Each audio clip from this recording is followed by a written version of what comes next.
ஆயக்கலைகள் 64 அதில் ஒரு முக்கிய கலையான ஜோதிட கலையின் மூலமாக என்னுடன் இணைந்துள்ள அன்பு நேயர்களுக்கு இனிய வணக்கமுங்க. மேஷராசி நேயர்களுக்கு புதுசாக அப்படி என்ன இருக்க போகுது, எப்பவும் போல வாழ்க்கை கீழேயே தான் போகுது அப்படின்னு கதரும் நேயர்களுக்கு ஒரு நல்ல செய்தி காத்திருக்குதுங்க. அந்த செய்தியை தெரிஞ்சுக்கிறதுக்கு முன்னாடி இந்த உலகை காக்கும் முருகப்பெருமானுடைய பாதம் தொட்டு வணங்கி வீடியோக்குள்ளே போகலாங்களா? என்னுடன் சேர்ந்து நீங்களும் இந்த மந்திரத்தை சொல்லிட்டே உங்களால் முடிஞ்சதுன்னா கமெண்ட் பாக்ஸில் ஒரு முறை கமெண்ட் பண்ணுங்க. ஓம் முருகா போற்றி, ஓம் முருகா போற்றி, ஓம் முருகா போற்றி. பழனி ஆண்டவா, செந்தூர் வேலவா, சீரும் போர் தளபதியே, சேவல் கொடி ராஜாவே, நீதான் ஐயா இந்த அப்பாவி மக்களை கஷ்டங்களிலிருந்து காப்பாற்றி காலம் முழுக்க கூடவே இருக்கணும். இவங்களுக்காக நான் தினமும் உங்ககிட்ட வேண்டிக்கிறேன். இவங்களுக்கு ஒன்றுனா நீதான் ஐயா பொறுப்பு. அப்படியே நான் சொல்லும் ஜோதிடமும் பழிக்க நீதான் ஐயா அருள் புரியணும். தினமும் உங்களுக்கு கிரகநிலை மாற்றத்தால் வரக்கூடிய சுப பலன்களை அறிய கட்டாயம் சப்ஸ்கிரைப் பண்ணி பெல் பட்டன் அப்புறம் ஆல்னு ஆப்ஷன் இருக்கும், அதையும் கொடுத்து வைங்க. ஒவ்வொரு பதிவும் உங்களைய வெற்றியடைய வைக்க வேண்டும் அப்படிங்கிற எண்ணத்தில் தாங்க போடுறோம். மேஷ ராசிக்காரங்களே, உங்களை பொறுத்த வரைக்கும் கிரக நிலைகள் எப்படி இருக்குன்னு பார்க்கலாங்க. தன வாக்கு குடும்பஸ்தானத்தில் சந்திர பகவான், தைரிய வீரிய ஸ்தானத்தில் குரு பகவான், பஞ்சமஸ்தானத்தில் கேது பகவான், பாக்கியஸ்தானத்தில் சூரிய பகவான், புதன் பகவான் மற்றும் சுக்கிர பகவான் மற்றும் செவ்வாய் பகவான், இந்த 4 கிரகங்களும் கூட்டணியில் இருக்காங்க. லாபஸ்தானத்தில் சனி பகவான் மற்றும் ராகு பகவான் கூட்டணியில் இருக்காங்க. இப்படி கிரக நிலைகள் இருக்குது. மேஷ ராசிக்காரங்க போர் குணம் கொண்டவங்க. உங்ககிட்ட சண்டை போட்டு ஜெயிக்கிறது ரொம்ப ரொம்ப கஷ்டங்க. நல்லது கெட்டதை முழுசா தெரிஞ்சவங்க. செவ்வாய் பகவானை ராசி அதிபதியாக கொண்டவங்க. அஸ்வினி பரணி கார்த்திகை நட்சத்திரக்காரங்க ரொம்ப ரொம்ப புத்திசாலிக்காரங்க. எல்லா இடங்கள்லையும் நேர்மையையும் உண்மையை மட்டுமே நம்பக்கூடியவங்க. உங்களுக்கு சொந்தமோ பந்தமோ அது தப்புனா அது தப்பு தான். வெட்டு ஒன்று துண்டு ரெண்டுன்னு பேசக்கூடியவங்க. உங்களை ஒருத்தர் பஞ்சாயத்து கூட்டிகிட்டு போகிறாங்க அப்படின்னா நீங்கள் கூட்டிகிட்டு போகிற ஒரு பக்கமெல்லாம் சப்போர்ட் பண்ண மாட்டீங்க. எந்த தரப்பில் நியாயம் இருக்குதோ அங்கே தான் நீங்கள் சப்போர்ட் பண்ணுவீங்க. உண்மை நியாயத்துக்கு மட்டுமே என்றைக்குமே கை கொடுப்பீங்க. உண்மைக்கு புறம்பாக எந்த ஒரு விஷயத்தையுமே செய்ய மாட்டீங்க. இதனால தான் உங்களுக்கு நிறைய கஷ்டங்களும் துன்பங்களும் அதிகமாகவே ஏற்பட்டுருக்கு. தங்களுடைய கஷ்டத்தையும் கண்ணீரையும் கடுகளவு கூட மற்றவங்களுக்கு தெரியாமல் பார்த்துப்பாங்க. இதனால் பார்க்குறவங்க எல்லாருமே மேஷராசியா இவங்களுக்கு என்னப்பா சூப்பராக இருக்காங்க, இவங்களுக்கு என்ன குறைச்சல் அப்படின்னு தான் நினச்சிட்ருக்காங்க. ஆனால் சாப்பாட்டு கூட கஷ்டப்படுறது உங்களுக்கு மட்டும்தாங்க தெரியும். கஷ்ட காலத்தில் திரும்பி பார்க்க கூட ஆள் கிடையாது. ஏதோ தட்டு தடுமாறி எந்திரிச்சு நிற்கிறப்போ உங்களை குறை சொல்கிறதுக்குனே நிறைய பேர் தேடி வருவாங்க. உங்கள் சொந்தக்காரங்க நண்பர்களுக்கு ஒரு தேவை இருக்குதுன்னா மட்டும்தான் உங்ககிட்ட வருவாங்க. அந்த தேவை முடிஞ்ச உடனே உங்களை தூக்கி போட்டுட்டு போயிடுவாங்க. மறுபடியும் அவங்க உங்ககிட்ட உதவின்னு கேட்பாங்க. அவங்க உங்களுக்கு முன்னாடி பண்ண துரோகத்தை எல்லாமே மறந்துட்டு மீண்டும் அவங்களுக்காக உதவி செஞ்சு ஏமாறக்கூடியவங்க தான் நீங்கள். வாழ்க்கையில் எப்படியாவது முன்னேறணும் அப்படிங்கிறதுக்காக தினம் தினம் கஷ்டப்பட்டு உழைக்கிறவங்க தான் மேஷராசிக்காரங்க. கடந்த 3 வருடமாகவே பார்த்தீங்கன்னா தங்களுடைய வாழ்க்கையில் நீங்கள் நல்லது நடக்க போதுன்னு நினச்சிட்டு இருந்திருப்பீங்க. ஆனால் அந்த டைமில் உங்களுக்கு ஒரு மிகப்பெரிய ஏமாற்றம் தான். இந்த விரையச்சனி மூலமாகவும் பாதச்சனி மூலமாகவும் தற்பொழுது நடந்துட்டு இருக்கக்கூடிய இந்த ஏழரச்சனி மூலமாகவும் உங்களுக்கு நிறைய பிரச்சனைகளும் சிக்கலும் ஏமாற்றங்கள் மட்டுமே உங்கள் வாழ்க்கையில் அதிகப்படியாகவே ஏற்பட்டு இருந்திருக்கும். மேஷராசிக்காரங்க சொந்த பந்தத்தை இழந்தாங்க, சொத்துக்களை இழந்தாங்க, தங்களுக்கு நெருக்கமாக இருக்கக்கூடிய உறவுகளையுமே இழந்தாங்க. கடைசியாக நான் மட்டும்தான் எல்லாத்தையுமே இழந்துட்டு நிற்கிறதா இருக்குது, எனக்கு உயிர் வாழவே பிடிக்கலன்னு சொல்லிட்டு இருக்காங்க. இதுக்கு மேலே என்னால் வாழவே முடியல சாமி, தயவு செஞ்சு என்னை உன் கூடயே கூட்டிகிட்டு போயிரு. நான் இவ்வளவு கஷ்டப்பட்டதுக்கப்புறம் எனக்கு வாழ்க்கையில் வாழணுங்கிற எண்ணம் சுத்தமாகவே போயிடுச்சு. உங்கள் மனசில் கவலையும் துன்பமும் தான் அதிகமாகவே இருக்குதுங்க. நீங்கள் செய்யக்கூடிய ஒவ்வொரு விஷயத்தையுமே தடுப்பதற்கும் உங்களை அவமானப்படுத்துவதற்கும் இங்கே நிறைய நபர்கள் முயற்சி பண்ணிட்டு இருக்காங்க. இது எல்லாமே தெரிஞ்சுமே கூட நீங்கள் என்னமோ பண்ணுங்க எனக்கு என்ன வந்துச்சு அப்படின்னு தன்னுடைய வேலையில் மட்டும் என்றைக்குமே குறிக்கோளாக இருக்கவங்க தான் நீங்கள். ஏன் எனக்கு மட்டும் ஏன் இவ்வளோ கஷ்டம் வருது, என்னோட வாழ்க்கையில் நான் யாருக்குமே கெடுதலையோ கஷ்டத்தையோ துன்பத்தையோ கொடுத்ததில்லை, எனக்கு மட்டும் ஏன் இந்த மாதிரி எல்லாமே நடக்குது அப்படின்னு தான் பெரும்பாலான நபர்கள் சொல்லிட்டு இருக்கீங்க. உங்களுக்கு பிரச்சனைங்கிறது வரும், அது கொஞ்ச நாள் இருக்கும், அதுக்கப்புறம் இந்த பிரச்சனை போயிடும். இந்த மாதிரி பிரச்சனை வரும் போகும் அப்படிங்கிற நிலைமையில தான் நிறைய நபர்கள் வாழ்ந்துட்டு இருக்கீங்க. நீங்கள் என்னதான் பிரச்சனையை தவிர்த்தாலும் ஏதாவது ஒரு சூழல்ல உங்களை நோக்கி பிரச்சனையும் கஷ்டமும் வந்துக்கிட்டு தாங்க இருக்கு. ஆனால் இனி வரக்கூடிய நாட்களில் உங்களுக்கு இன்பத்தையும் மகிழ்ச்சியை மட்டுமே தரக்கூடிய ஒரு காலகட்டமாகவே அமைஞ்சிருக்குது. கடந்த 2025 குரு பார்த்தீங்கன்னா உங்களுடைய ராசியில் 2ஆம் இடத்துல இருந்தார். இதன் மூலமாக பார்த்தீங்கன்னா பொருளாதாரத்தில் எந்த ஒரு முன்னேற்றமுமே நீங்கள் அடைஞ்சிருக்க மாட்டீங்க. நீங்கள் என்னதான் சம்பாரித்து சேவிங்ஸ் பண்ணாலும் கையில் காசே இருக்காதுங்க. இதற்கு காரணம் பார்த்தீங்கன்னா சனி பகவான் அந்த டைமில் உங்களுக்கு விரச்சனையாக செயல்பட்டு கொண்டிருந்ததால் அதிகப்படியாகவே கஷ்டத்தை மட்டுமே உங்களுக்கு கொடுத்திருப்பார். உங்களுக்கு கண்டிப்பாக வரக்கூடிய இந்த ஜனவரி இறுதியிலிருந்து பார்த்தீங்கன்னா குரு பகவான் உங்களுக்கு 2ஆம் இடத்திலிருந்து 3ஆம் இடத்துக்கு போகிறதுனால உங்களுக்கு பொருளாதார முன்னேற்றம் அப்படிங்கிறது நிச்சயமாக உயரப்போகுதுங்க.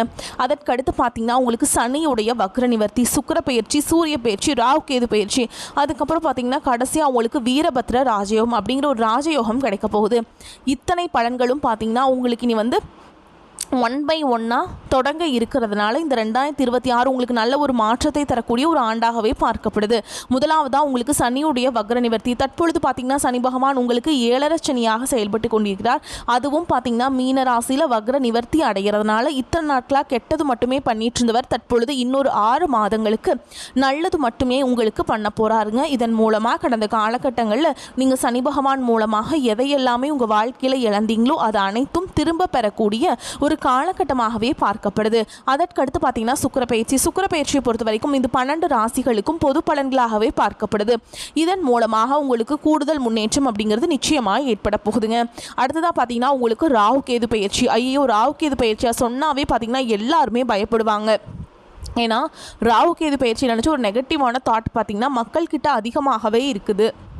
இதில் குறிப்பாக பார்த்தீங்கன்னா இந்த கேது பகவான் மூலமாக உங்களுக்கு உடல் சார்ந்த பிரச்சனைகள் அப்படிங்கிறது உங்கள் குடும்பத்திலையும் சரி உங்களுக்கும் சரி பெரும்பாலும் ஏற்பட்டு இருந்திருக்கும். இது அனைத்தும் இந்த ராகு கேது பயிற்சி காலகட்டங்களில் முழுவதுமாகவே உங்களுக்கு நிவர்த்தியாக போகுது. குறிப்பாக கேது பகவான் பார்த்தீங்கன்னா உடல் சார்ந்த விஷயங்களை மிகவும் கவனம் எடுத்து உங்களுக்கு முழுவதும் பார்த்தீங்கன்னா அதை தீர்க்கக்கூடிய ஒரு வாய்ப்பு அப்படிங்கிறது இந்த பிப்ரவரி மாதத்திலிருந்து உங்களுக்கு தொடங்க போகுதுங்க. அதற்கடுத்து பார்த்தீங்கன்னா கடைசியாக உங்களுக்கு வீரபத்ர ராஜயோகம். அது என்ன சாமி இந்த வீரபத்ர ராஜயோகம் அப்படின்னு நிறைய பேர் கேட்பீங்க. அதாவது பார்த்தீங்கன்னா சுக்கிர பகவானும் புதன் பகவானும் அடுத்து வரக்கூடிய ஒரு 60 நாட்களுக்கு இதனுடைய சேர்க்கை பார்த்தீங்கன்னா ஒன்றாக இருக்குது. இந்த இடைப்பட்ட அந்த 60 நாட்களுக்குள்ளே நீங்கள் எதிர்பார்க்காத இந்த விஷயம் நடக்கும்னு கொஞ்சம் கூட நினச்சி பார்த்துருக்க மாட்டீங்க. ஆனால் அதை பற்றி நீங்கள் ஒரு ஆசையோ ஏதோ ஒன்று நினச்சிட்டு இருந்திருப்பீங்க. இது நடந்தால் நம்ம வாழ்க்கை நல்லா இருக்கும் அப்படின்னு நினச்சிட்டு இருப்பீங்க. அந்த டைமில் இந்த 60 நாட்களில் நீங்கள் எதிர்பாராத நல்ல ஒரு விஷயங்கள் அப்படிங்கிறது உங்கள் வாழ்க்கையில் இந்த 2026 ஏற்பட போகுதுங்க. அதுதான் இந்த வீரபத்ர ராஜயோகம். கடந்த காலகட்டங்களில் நல்ல ஒரு வேலைங்கிறது கிடைச்சிருக்காது. ஏதோ ஒரு கிடைக்கிற வேலைக்கு ஒரு 10,000 சம்பளத்துக்கோ 15,000 சம்பளத்துக்கோ பிடிக்காத ஒரு வேலையை குடும்ப கஷ்டத்துக்காக வேறு வழியே இல்லாமல் செஞ்சுட்டு இருந்திருப்பீங்க. ஆனால் இனி வரக்கூடிய நாட்களில் நீங்கள் படித்த படிப்புக்கு ஏற்ற மாதிரியும் உங்களுக்கு பிடிச்ச மாதிரியும் நீங்கள் ஒரு அரசாங்க வேலைக்கு ட்ரை பண்ணாலும் சரி, இல்லை ஒரு ஐடி ஜாபோ ப்ரைவேட் ஜாபோ பேங்க் ஜாபோ நீங்கள் எங்கே வேலைக்கு ட்ரை பண்ணாலும் அந்த ஜாப் அப்படிங்கிறது உங்களுக்கு நிச்சயமாக கிடைக்க போகுதுங்க. கோர்ட்டு கேஸுன்னு ரொம்ப நாட்டில் அலைஞ்சிட்டு இருக்க நபர்களுக்கு விரைவில் உங்களுக்கு சாதகமாகவே தீர்ப்பு வரும். சொத்து பிரச்சனையும் உங்களுக்கு சாதகமாகவே முடியும். சனி பகவானுடைய பார்வை உங்களுக்கு நேரடியாகவே இருக்குது. இதன் மூலம் வருமானம் அப்படிங்கிறது பல வழிகளில் வரும். தொழிலில் லாபம் சற்று அதிகமாகவே கிடைக்கும். அரசியல்வாதிகளை பொறுத்த வரைக்கும் புதிய பொறுப்புகள் புதிய பதவிகள் எல்லாமே தானாகவே உங்களை சேரும். ராகு கேதுவால் உங்களுடைய செல்வாக்கு உயரும், உடல் ஆரோக்கியம் மேம்படும், சங்கடங்கள் நீங்கும். மறைமுகமாக உங்கள் தொழில் வாழ்க்கையிலும் சரி இல்லற வாழ்க்கையிலும் சரி நிறைய நபர்கள் தொல்லை கொடுத்துருப்பாங்க. இனி அவங்களுடைய தொந்தரவுங்கிறது முழுவதுமாகவே இருக்காது. கடந்த காலகட்டங்களில் நீங்களும் ஒரு கம்பெனியில் இரவு பகல் பார்க்காம உழைச்சிட்டு இருந்திருப்பீங்க. உங்களுடைய சொந்த கம்பெனியாக நினச்சி வேலை செஞ்சுருப்பீங்க. ஆனால் உங்களுக்கு இது நாள் வரைக்கும் சரியான ஒரு அங்கீகாரம் அப்படிங்கிறது கிடச்சிருக்காது. உங்களுக்கு அப்புறமோ இல்லை உங்கள் கூடையோ நிறைய நபர்கள் வேலைக்கு வந்திருப்பாங்க. அவங்களுக்கு நிறைய சலுகைகள் எல்லாமே கிடச்சி நல்ல ஒரு முன்னேற்றத்திற்கு போயிருப்பாங்க. ஆனால் நீங்கள் மட்டும் எப்படி வேலைக்கு போய் சேர்ந்தீங்களோ அதே மாதிரி தான் இன்னைக்கு வரைக்குமே இருந்திருப்பீங்க. ஆனால் இனி வரக்கூடிய நாட்களில் உங்களுக்கு சம்பள உயர்வு, பதவி உயர்வு, உங்களுக்கு மேல் இருக்கக்கூடிய அதிகாரிகளுடைய ஆதரவு முதற்கொண்டு உங்களுக்கு கிடைக்க போகுதுங்க. இனி உங்கள் வார்த்தைக்கு மதிப்பு மரியாதை கிடைக்கும். அந்தஸ்தில் நீங்கள் எதிர்பார்த்த உயர்வுக்கு போக போகிறீங்க. தொழிலில் இருந்த தடைகள் விலகுவது மட்டும் இல்லாமல் சிலர் புதிதாக தொழில் தொடங்குவீங்க. உற்பத்தியில் இருந்த தடைகள் நீங்கி தொழிலை விரிவு செய்வீங்க. வரக்கூடிய நாட்களில் விற்பனை அதிகமாகும். ஏற்றுமதி இறக்குமதி தொழிலில் நல்ல லாபம் கிடைக்கும். நீங்கள் செய்யக்கூடியது சின்ன தொழிலோ பெரிய தொழிலோ நல்ல ஒரு வளர்ச்சி அப்படிங்கிறது நிச்சயமாக உங்களுக்கு ஏற்படும். இனி நினச்சது எல்லாமே நடக்கும். தொழில் வியாபார தடைகள் அனைத்தும் விலகும். லாபம் அதிகமாக கிடைக்கும். முன்னேற்றம் உண்டாகும். வரவேண்டிய பணம் விரைவில் கைக்கு சேரும். குடும்பத்தில் நெருக்கடிகள் விலகும். செல்வாக்கு அந்தஸ்து உயரும். வெளிநாட்டு முயற்சிகள் வெற்றியை தரும். தெய்வ சிந்தனை அதிகமாகும். பெரியோர்களுடைய உதவிகள் கிடைக்கும். உறவுகளில் இருந்த சண்டை சச்சரவு முழுவதுமாகவே விலகும். புதிய நண்பர்கள் உங்களுக்கு உதவி செய்வாங்க. தொழிலில் ஏற்பட்ட நெருக்கடிகள் நீங்கும். முடங்கி கிடந்த நிறுவனங்கள் மீண்டும் இயங்கும். வியாபாரத்தில் எதிர்பார்த்த லாபம் கிடைக்கும். புதிய தொழில் தொடங்கக்கூடிய முயற்சிகள் கண்டிப்பாக உங்களுக்கு வெற்றியை தரும். கடந்த 2-3 வருடமாகவே பார்த்தீங்கன்னா திருமண நிலை அப்படிங்கிறது பார்த்தீங்கன்னா மேஷராசி ஆண்களுக்கும் நிறைய பிரச்சனையும் சிக்கலும் பெரும்பாலும் சந்திச்சிருப்பீங்க. இதில் குறிப்பாக பார்த்தீங்கன்னா பெண்களுக்கு ஏதாவது ஒரு வகையில் எளிமையாக திருமணம் அப்படிங்கிறது அடைஞ்சிருது. ஆனால் ஆண்கள் தான் ரொம்ப ரொம்ப பாவம். அடிச்சு பிடிச்சி நிச்சயதார்த்த வரைக்கும் போனால் கூட ஏன் மணமேடை வரைக்கும் போனால் கூட ஏதாவது ஒரு பிரச்சனையாலும் ஒரு சில நபர்களாலும் ஏதாவது பண்ணுறதுனால இந்த திருமணம் அப்படிங்கிறது தடைப்பட்டுருது. அதுவும் மட்டும் இல்லாமல் ஜாதகத்துலேயும் பார்த்திங்கன்னா சுத்த ஜாதகம், ராகுகேது ஜாதகம், செவ்வாய் ஜாதகம் இருக்கிறதுனால திருமண தடை அப்படிங்கிறது ஆண்களுக்கு அதிகமாகவே ஏற்பட்டுருக்கு.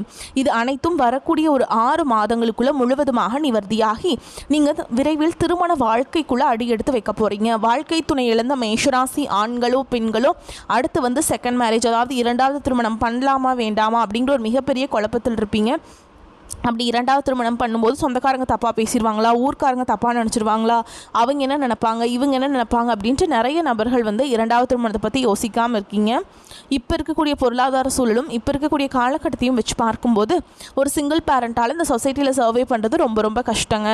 நீங்கள் எதிர்பார்த்த மாதிரி நல்ல ஒரு மறுவாழ்க்கை அப்படிங்கிறது விரைவில் உங்களுக்கு அமையும். குழந்தை பாக்கியத்துக்காக இங்கே மேஷராசி நேயர்கள் பார்த்திங்கன்னா எங்களுக்கு மேரேஜ் ஆகி 3 வருஷம் ஆகுது சாமி, 5 வருஷம் ஆகுது, 8 வருஷம் ஆகுது, நாங்களும் போகாத ஹாஸ்பிட்டல் இல்லை, பார்க்காத ட்ரீட்மெண்ட் இல்லை, வாரத்தில் 3 நாள் முருகன் கோவிலுக்கு போய் வழிபாடு செஞ்சுட்டு வந்துட்டுருக்கோம், ஆனால் எங்களுக்கு குழந்தை பாக்கியமே இல்லை சாமி அப்படின்னு தான் நிறைய நபர்கள் சொல்கிறீங்க. கண்டிப்பாக வரக்கூடிய ஒரு 6 மாதங்களுக்குள்ளே விரைவில் உங்களுக்கு உடல் சார்ந்த பிரச்சனை அனைத்தும் முழுவதுமாக நிவர்த்தியாகி நிச்சயமாக உங்களுக்கு குழந்தை பாக்கியம் அப்படிங்கிறது உண்டாகும்.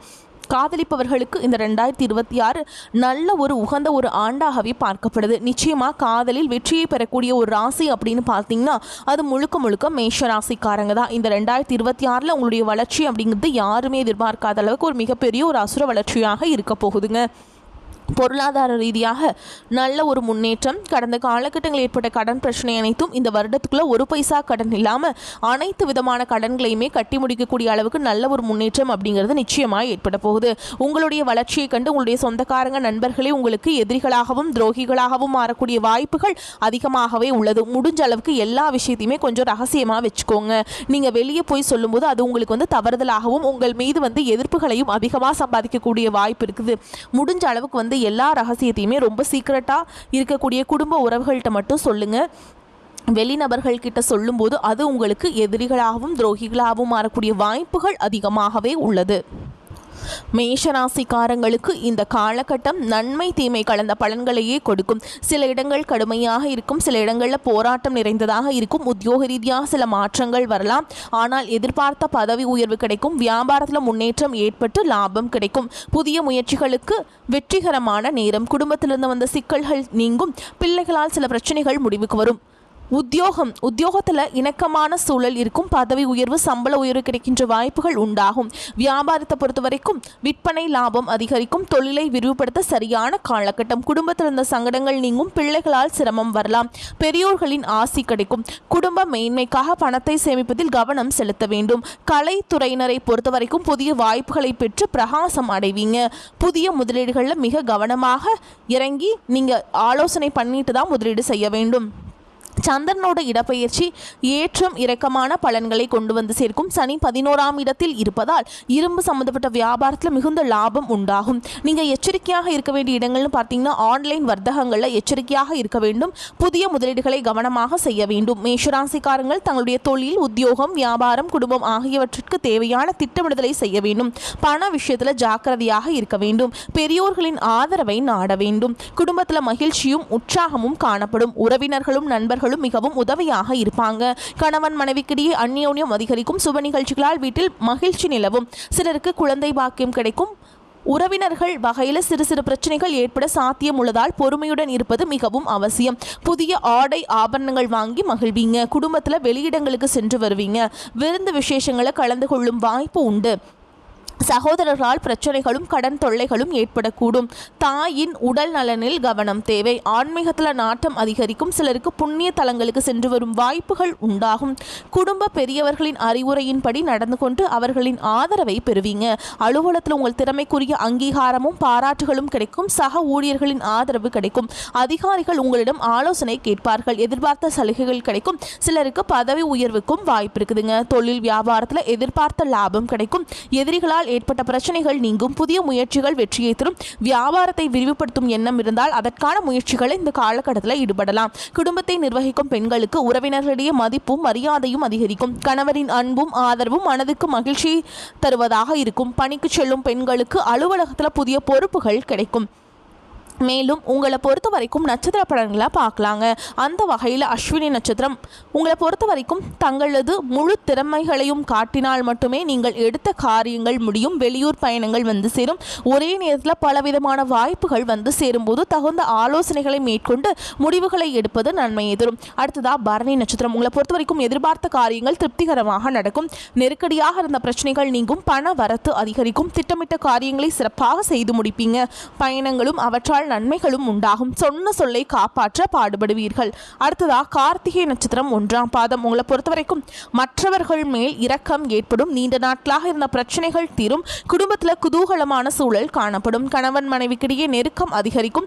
பிள்ளைகள் மூலம் பெருமை சேரும். உறவினர்கள் மத்தியில் மதிப்பும் மரியாதையும் கூடும்.